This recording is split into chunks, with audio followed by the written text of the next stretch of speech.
Assalamualaikum warahmatullahi wabarakatuh. Saudara-saudara, mohon maaf dalam perjalanan soan ke Romo Kiai Abdul Qadir, ternyata di sana beliau sangat luar biasa. Kita sampai 2 jam lebih, mungkin tadi sampai jam 12 kita pulang. Namun mohon maaf tadi tidak bisa bertanya untuk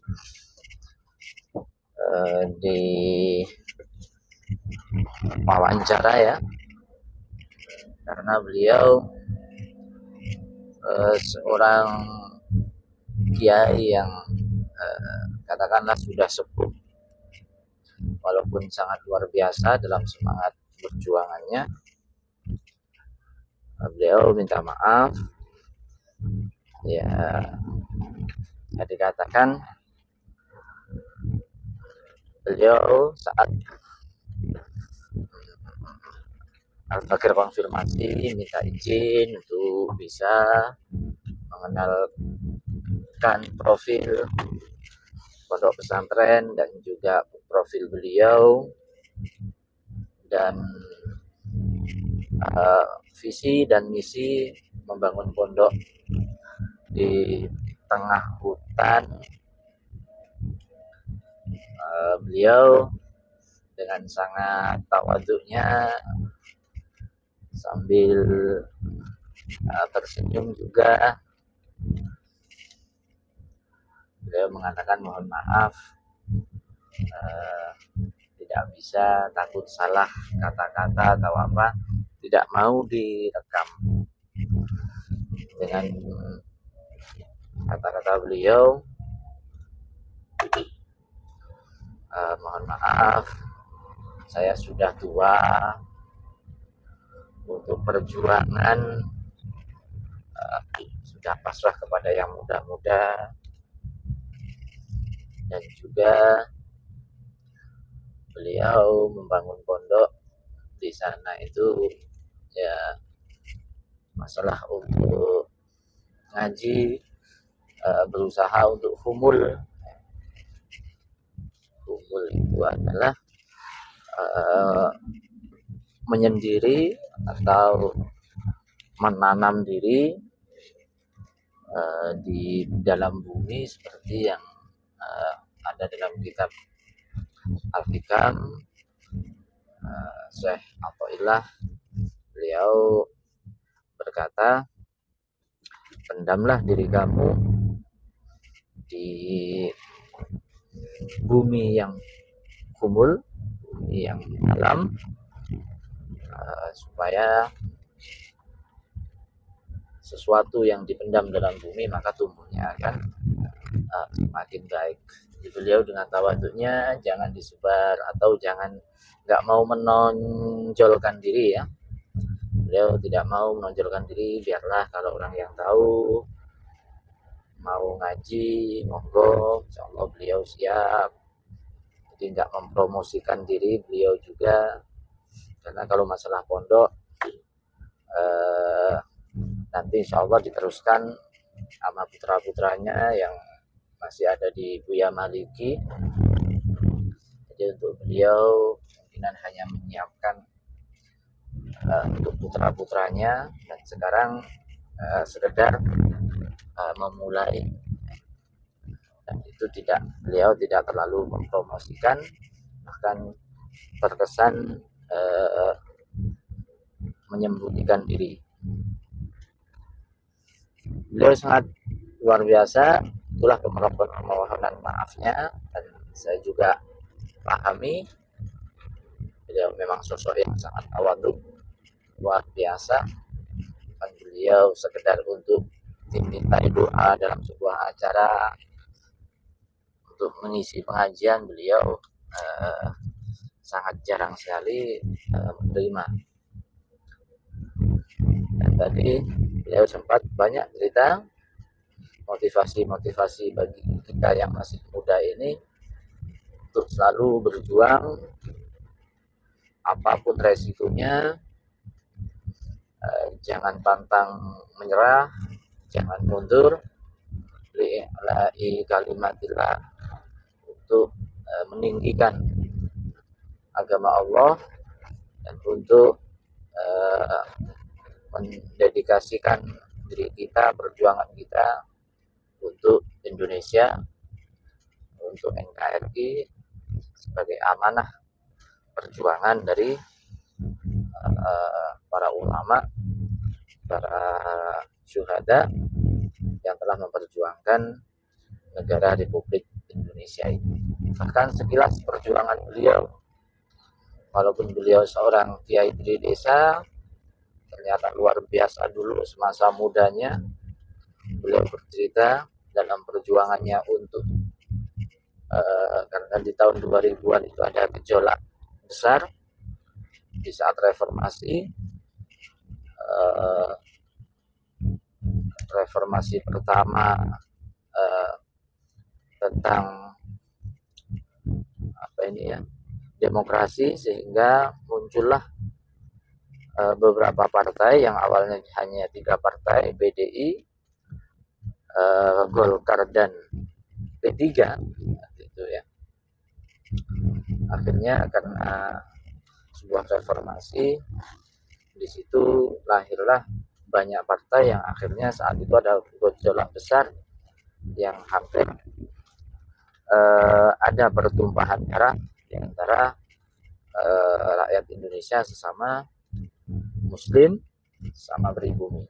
Dan beliau menjadi pelaku sejarah, bahkan menjadi delegasi utama dari ulama se-Jawa Timur, ulama se-Madura, dalam menyampaikan lajnah ulama Madura yang saat itu katanya semua ulama Madura itu bermusyawarah untuk menyelamatkan dari perpecahan. Dan beliaulah yang diutus oleh para ulama-ulama besar sekitar tahun 2000-an. Dia berangkat dengan adiknya, dengan salah satu temannya, bertiga ke Jakarta untuk menyampaikan wasiat-wasiat dari para ulama Madura khususnya kepada MPR dan juga DPR. Dan saat itulah beliau berangkat ke Jakarta, masuk ke gedung MPR, K7 kata beliau, karena orang desa ya bercerita dengan lugunya, Masya Allah seperti itu. Apa lembaran-lembaran poin-poin yang sudah dilemparkan oleh ulama dalam mufakat tersebut disampaikan kepada MPR dan juga disampaikan kepada DPR. Itulah perjuangan beliau, yang mana saat itu memang sebuah politik itu kita harus paham. Beliau diliput semua media, bahkan di media cetak terutama, bahkan media lokal dan juga media internasional, dengan sebuah narasi yang memojokkan beliau. Mungkin ada narasi yang dalam politik memang biasa seperti itu, mau dianggap bugot atau dianggap memberontak atau mau dianggap melengsarkan presiden atau apa. Di situ akhirnya tanpa beliau sadari, di saat pulang ke rumah, beliau tidak tahu menahu kenapa semua orang, baik dari lingkungan keluarganya, para tokoh-tokoh semuanya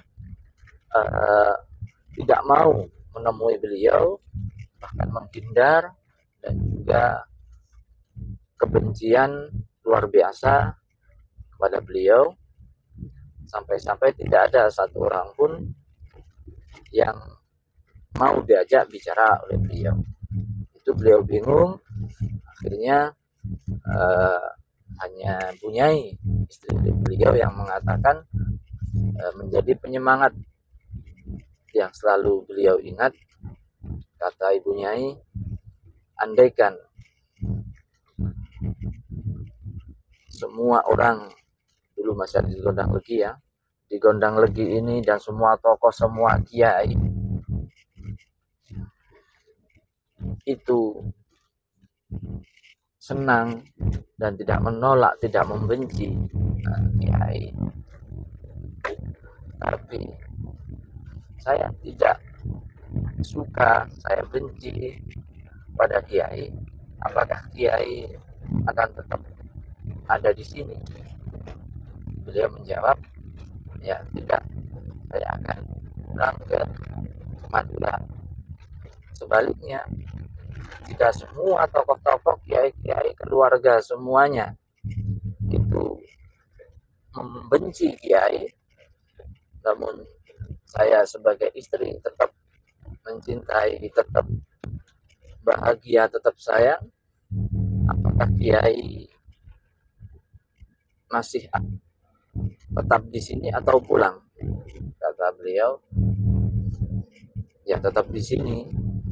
Jadi itu adalah sebuah puncak perjuangan beliau dalam membela umat Islam, dalam membela negara, dalam membela bangsa, yang sangat luar biasa. Tentunya masih banyak, ada beberapa cerita yang sangat mengagumkan dari sosok beliau. Selain beliau sosok pengajar, sosok kiai, ternyata beliau juga benar-benar berjuang dalam dunia politik, karena beliau juga menjadi jurkam di partai P3 dulu, sering bersama dengan Mbah Maimun Zubair dan tokoh-tokoh P3 lainnya. Banyak cerita, namun tidak mungkin saya uraikan semuanya. Untuk saudara-saudara di Kabupaten Malang, Malang Selatan khususnya, yang mencari solusi, yang ingin memondokkan putra-putrinya, yang menginginkan mendapatkan ilmu yang sangat luas, sangat tinggi, karena beliau adalah santri dari Buya Maliki, santri dari Al-Habib Al-Musnid Al-Kutub Al-Khabar Al-Habib Abdullah bin Abdul Qadir bin Ahmad bin Faqih, yaitu yang mempunyai gelar Al-Musnid, yang hafal puluhan ribu hadis. Tentunya muridnya sangatlah luar biasa, karena gurunya orang-orang yang luar biasa. Bisa jenengan semua tanya-tanya pondok pesantren beliau yang agak unik, karena ada di tengah hutan di desa Banjarsari, Kecamatan Gedangan, Kabupaten Malang. Mungkin sekian, ini perjalanan pulang. Semoga informasi review ini bermanfaat ya bagi kita semua, umumnya, khususnya untuk warga Kecamatan Gedangan. Sekian, terima kasih. Assalamualaikum warahmatullahi wabarakatuh.